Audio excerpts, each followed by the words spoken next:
பிரியமானவர்களே, உங்கள் அனைவருக்கும் என் அன்பார்ந்த வணக்கம்.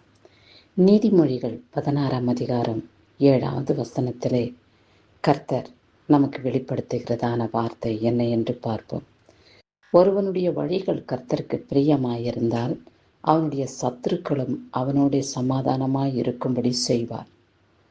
நாம் கர்த்தருக்கு பிரியமானபடி உலகத்தாருக்கு உண்மையாயும் அன்பு நிறைந்தவர்களாகவும் சமாதானம் உள்ளவர்களாகவும் தேவனுக்கு கீழ்ப்படிந்து நடக்கிற மக்களாக வெளிப்படவும் நாம் நடக்கும் பொழுது அவருடைய வழிகளை கர்த்தர் விரும்புகிற தேவனாயிருக்கிறார்.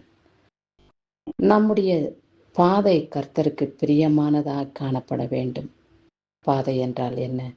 நாம் நடந்து போகிறதான பாதை அல்ல, நம் வாழ்க்கையின் பாதை, நம் இருதயத்தின் சிந்தனையின் பாதை, நம் இருதயத்தின் ஆலோசனையின் பாதைகள் மற்றவர்களை துன்புறுத்தும்படியாக, மற்றவர்களை ஏமாற்றும்படியாக, மற்றவர்களை வேதனைப்படுத்தும்படியாக, துக்கப்படுத்தும்படியான வாழ்க்கையின் பாதையாயிராதபடி கர்த்தருக்கு பயபக்திக்குரியவர்களாய் நடந்து மற்றவர்களை சிநேகித்து அயலார் மீது அன்பு காட்டி, அதாவது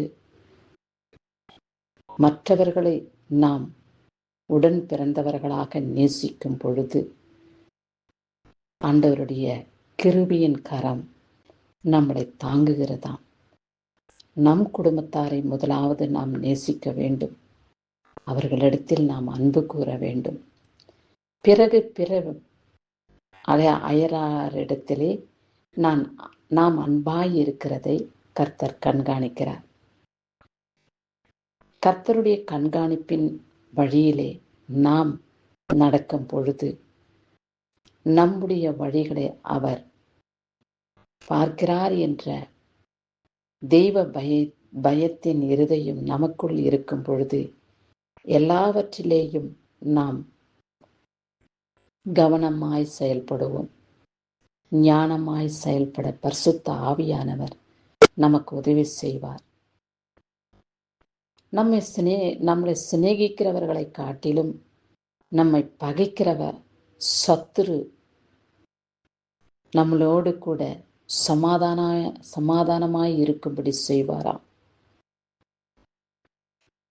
எல்லாரை காட்டிலும் கர்த்தர் அவரை நேசிக்கிறவர்களை, அவரை துதிக்கிறவர்களை, அவருடைய நாமத்தை மகிமைப்படுத்துகிறவர்களை அவர் சத்துருக்களை சிநேகிதராக மாற்றுவார்.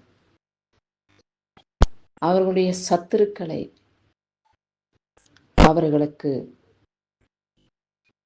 சமாதானம் உள்ளவர்களாக மாற்றுவாராம். இப்பேற்பட்ட பாக்கியத்தை நாம் பெற்றுக்கொள்ள வேண்டும் என்றால் கர்த்தருடைய வழிகளிலே நாம் நடக்க வேண்டும். கர்த்தர் சொன்னபடி நாம் கீழ்ப்படிந்து எல்லா விதத்திலேயும் நாம் ஞானமாய் நடக்கும் பொழுது பரிசுத்த ஆவியானவருடைய அனுகிரகத்தினாலே, தேவனுடைய தயவினாலே, ஆண்டவரே இப்பேற்பட்ட பாக்கியமுள்ள வழியை எனக்கு வெளிப்படுத்தும், ஞானமுள்ள கிருபை நிறைந்த சமாதானமுள்ள வழியை எனக்கு கற்பியும் என்று அவரிடத்திலே நாம் வேண்டிக் கொள்வோம். அப்படி வேண்டிக் கொள்ளும் பொழுது இந்த வசனத்தின்படி கர்த்தர் நம்மேல பிரியமாயிருந்து நம்முடைய சத்துருக்களை கூட நம்மளை சிநேகிக்கும்படியான இருதயத்தை அவர்களுக்கு கொடுத்து இந்த பூமியிலே சமாதானமாய் வாழ்ந்து வர அவருடைய கண்களிலே நமக்கு கிருபை கிடைக்கும். இந்த நாளிலே பிறந்த நாளையும் திருமண நாளையும் காண்கின்றவர்களை கர்த்தர் ஆசீர்வதிக்கவே ஆசீர்வதித்து காத்து கொள்வாராக. அவருடைய மகிமையுள்ள கரம் அவர்களோடு கூட இருந்து அவர்களை வழிநடத்தி அவர்களுடைய பாதை கர்த்தருக்கு பிரியமானதாய் காணப்பட்டால் சமாதானமுள்ள வாழ்க்கையாய் மாற்றி அவர்களுக்கு நீண்ட ஆயுள் நாட்களை கொடுத்து சந்தோஷப்படுத்தும்படி நாமும் கர்த்தரிடத்தில் அவர்களுக்காக வேண்டிக் கொள்வோம். ஆண்டவரே, இந்த நாளை பிறந்த நாளையும் திருமண நாளையும் காண்கின்றவர்களை ஆசீர்வதியும் என்று ஜெபிப்போம். இப்படி ஜெபிக்கும் பொழுது கர்த்தர் நம்மேல் பிரியமாயிருந்து நம்முடைய பாதையை செவ்வைப்படுத்தி ஆசீர்வதிப்பார். கிறிஸ்துவுக்கே சதா காலங்களிலும் மகிமை உண்டாவதாக. ஆமேன்.